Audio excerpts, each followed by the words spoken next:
Hello everyone, welcome to my channel ससीज garden. तो फरवरी मंथ में मैंने आपके साथ एक वीडियो शेयर किया था करी पत्ता के पौधे को लेकर के। इसकी रिपोर्टिंग मैंने आपके साथ शेयर की थी और उस समय इस पौधे में एक भी लीफ नहीं थी। जो पत्तियां थी भी वो बहुत ही बुरी तरह से पीली पड़ चुकी थी और पौधा बहुत ही बुरी कंडीशन में था। और मैंने इसकी रिपोर्टिंग आपके साथ शेयर की थी। तो कुछ फर्टिलाइज़र वगैरह यूज़ किया था। मैं लिंक डाल दूँगी डिस्क्रिप्शन बॉक्स में, आप जा कर के चेक कर लीजिएगा और कंपेयर करिएगा कि उस समय की कंडीशन में और इस समय जिस तरह से पौधे की ग्रोथ हो रही है, काफ़ी डिफरेंस आ चुका है। तो तब से लेकर अब तक मैंने किस तरह से कौन सी खाद इस पौधे को दी और किस तरह से इसकी केयर की, ये सारी चीज़ें मैं इस वीडियो में कवर करने वाली हूँ। वीडियो को लास्ट तक ज़रूर देखिएगा। चैनल पर नए हैं तो चैनल को सब्सक्राइब करके बेल आइकन को ज़रूर प्रेस कर लीजिएगा। तो करी पत्ता का जो प्लांट है वो समर सीज़न में बहुत अच्छी ग्रोथ करता है अगर हम इसकी रिक्वायरमेंट समय समय पर पूरी करते रहते हैं, इसे सही डायरेक्शन में रखते हैं और खाद पानी का ध्यान देते रहते हैं तो ये पौधा हमारा कभी भी मरता नहीं है। सालों साल हमारे गार्डन में इसी तरह से बना रहता है। तो करी लीफ का यूज़ आपको पता ही होगा, मोस्टली घरों में ये पौधा लगा होता है। इसके मेडिसिनल प्रॉपर्टीज़ भी होती हैं और खाने वगैरह में भी हम लोग इसका बहुत ज़्यादा यूज़ करते हैं। साउथ इंडियन डिशेस जो होती हैं उसमें इसकी पत्तियों का बहुत ज़्यादा यूज़ होता है। तो चलिए बात करते हैं इस प्लांट की केयर की। तो जब मैंने इसकी रिपोर्टिंग की थी मैंने सरसों की खली का यूज़ किया था। आप मेरे अगर रेगुलर व्यूअर हैं तो आपने देखा भी होगा, मैंने जब इसको रिपोर्ट किया था तो इसकी रूट्स के आसपास सरसों की खली को डाला था। उसके बाद से मैंने जब 1 मंथ हो गए थे इसकी रिपोर्टिंग के बाद, इसमें नई ग्रोथ होना स्टार्ट हुई थी। उसके बाद मैंने काउडंग मैन्योर यूज़ किया और काउडंग मैन्योर हर 15 दिन में मैंने इस पौधे को दिया। और जैसे जैसे गर्मियाँ स्टार्ट हो गई अप्रैल मंथ के बाद, क्योंकि फर्टिलाइज़र नहीं देना होता है किसी भी पौधे को, हमें बहुत ज़्यादा गर्म खाद नहीं देनी चाहिए, सरसों की खली तो बिल्कुल भी नहीं देनी चाहिए।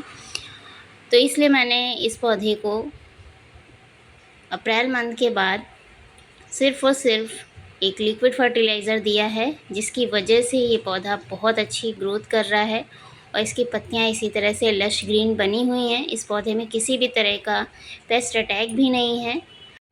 तो सबसे पहले बात कर लेते हैं इस पौधे की प्लेसमेंट की। हमें इसे कैसी जगह पर रखना चाहिए, कितने घंटे की धूप मिले इस पौधे को ताकि इसकी ग्रोथ अच्छी हो सके। तो जब मैंने इसे रिपोर्ट किया था तब से लेकर अभी तक मैंने इसे खुली छत पर ही रखा हुआ है। अभी स्टार्टिंग में आपने क्लिप देखी होगी, ये छत पर ही रखा हुआ था। वीडियो शूट करने की वजह से मैंने इसे सीढ़ियों पर रखा हुआ है और वापस से मैं इसे उसी जगह पर रख दूँगी जहाँ पर इसे अच्छी धूप मिलती है। तो जहाँ पर ये पौधा रखा हुआ था वहाँ पर 12 बजे के बाद धूप आ जाती है और शाम तक इस पौधे को धूप मिलती रहती है। तो ऐसी जगह पर ये पौधा रखा हुआ है। तो प्रॉपर सनलाइट मिलना इस पौधे को बहुत ही ज़रूरी है। लेकिन जिस तरह से अभी टेम्परेचर बढ़ा हुआ है, ऐसे में अगर आप इसे खुली छत पर रखते हैं, पूरे दिन की सनलाइट में रखते हैं तो इस पौधे की पत्तियां बर्न होने लग जाएंगी। तो ऐसे में अगर आप इस पर ग्रीन नेट लगा दें, इसे ग्रीन नेट के नीचे रखें तो बहुत ही अच्छे से ग्रो करेगा और पत्तियां भी इसकी बर्न नहीं होंगी। दूसरी चीज़ है, इस पौधे में इस समय मल्चिंग करना बहुत ही ज़रूरी है। इसकी मिट्टी पर डायरेक्टली अगर धूप पड़ेगी, मिट्टी में गर्माहट रहेगी तो इसकी जड़ें भी जलना शुरू हो जाएंगी। मल्चिंग के लिए बहुत सारे तरीके हैं जिससे हम मल्चिंग कर सकते हैं। सूखी पत्तियों का हम यूज़ कर सकते हैं, ईंट के छोटे टुकड़े होते हैं उन्हें भी आप बिछा सकते हैं मिट्टी के सरफेस एरिया पर। उससे मिट्टी में ठंडक भी बनी रहेगी और पौधे की जड़ों को नुकसान भी नहीं पहुँचेगा।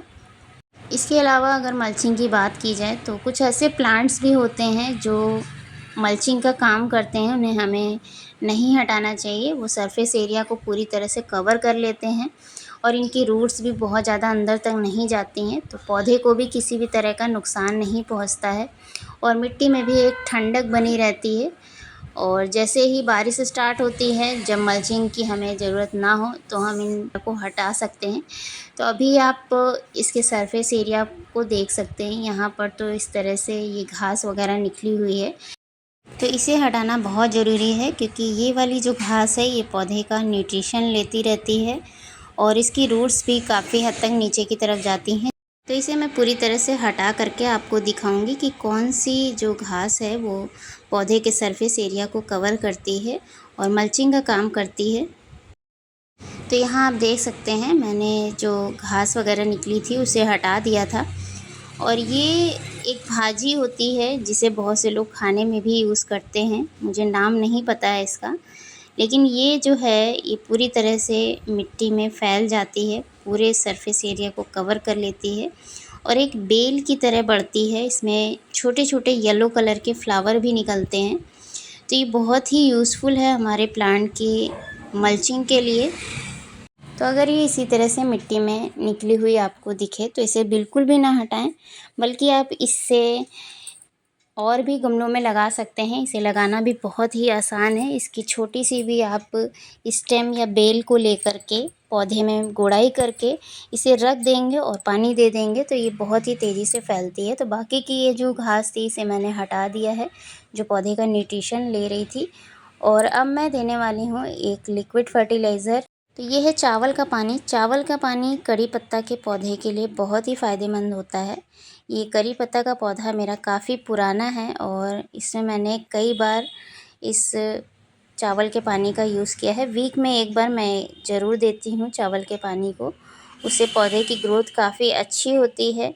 वीक में एक बार अगर आप इस पानी को दे देते हैं, चावल के पानी को या दाल घर में हम बनाते हैं उसके पानी को हम अगर दे देते हैं तो आप देखेंगे इसकी ग्रोथ में काफ़ी इम्प्रूवमेंट आएगा। तो मैंने इसे बॉटल में भर करके रखा हुआ है और बॉटल में इसके पार्टिकल, चावल के जो पार्टिकल होते हैं वॉश करने के बाद वो सारे पार्टिकल नीचे की तरफ जम जाते हैं। तो इस तरह से जब भी आप पौधे को दें ये फर्टिलाइज़र तो एक बार ज़रूर से इस तरह से बॉटल को शेक कर लें, हिला लें, उसके बाद आप इसे प्लांट में दे सकते हैं। तो मैंने कम से कम 2 से 3 लोगों के लिए हम जितना चावल बनाते हैं उस चावल को वॉश करने के बाद जो पानी निकलता है उतना मैं वीक में एक बार देती हूँ इस पौधे को।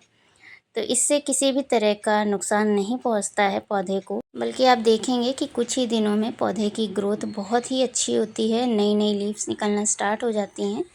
मैं बाकी फर्टिलाइज़र के साथ ही इसका भी यूज़ करती हूँ वीक में एक बार, और वही एक्सपीरियंस मैं आपके साथ शेयर कर रही हूँ। मैंने पौधे में किसी भी तरह का साइड इफ़ेक्ट नहीं देखा है इस फर्टिलाइज़र को देने के बाद। तो आप भी ज़रूर इस फर्टिलाइज़र को दें। आप बाकी प्लांट्स में भी इस फर्टिलाइज़र को दे सकते हैं। तो करी लीफ का जो प्लांट होता है उसे हल्का सा मॉइस्चर पसंद होता है, इसकी मिट्टी में हल्की सी नमी रहती है तो ये पौधा बहुत अच्छे से ग्रो करता है। इसकी पत्तियां भी नहीं मुरझाती हैं। तो जैसा अभी टेम्परेचर है उस हिसाब से मैं 2 बार, दिन में 2 बार इसे पानी देती हूँ, सुबह धूप निकलने से पहले और शाम को सूरज ढलने के बाद एक बार मैं वाटरिंग कर देती हूँ।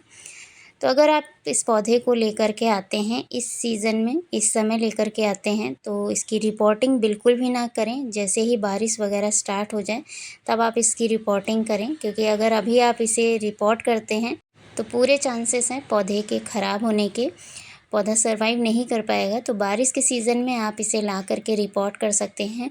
बारिश के सीज़न में इसकी कटिंग को भी लगाया जा सकता है, फरवरी मंथ में भी इसकी कटिंग लगाई जा सकती हैं।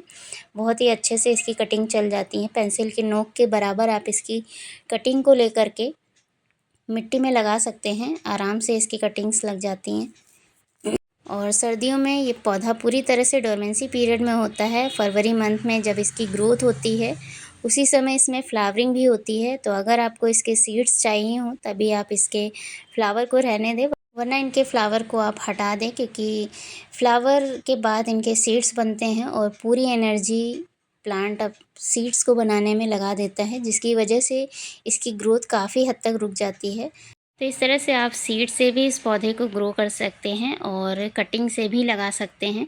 तो अगर आपको मेरा ये वीडियो पसंद आया हो तो लाइक करिएगा, कमेंट करके ज़रूर बताइएगा। चैनल पर नए हैं तो चैनल को सब्सक्राइब करके बेल आइकन को ज़रूर प्रेस कर दीजिएगा। तो मिलते हैं फिर से इसी तरह के एक और नए इंटरेस्टिंग वीडियो में। तब तक के लिए thank you so much for watching.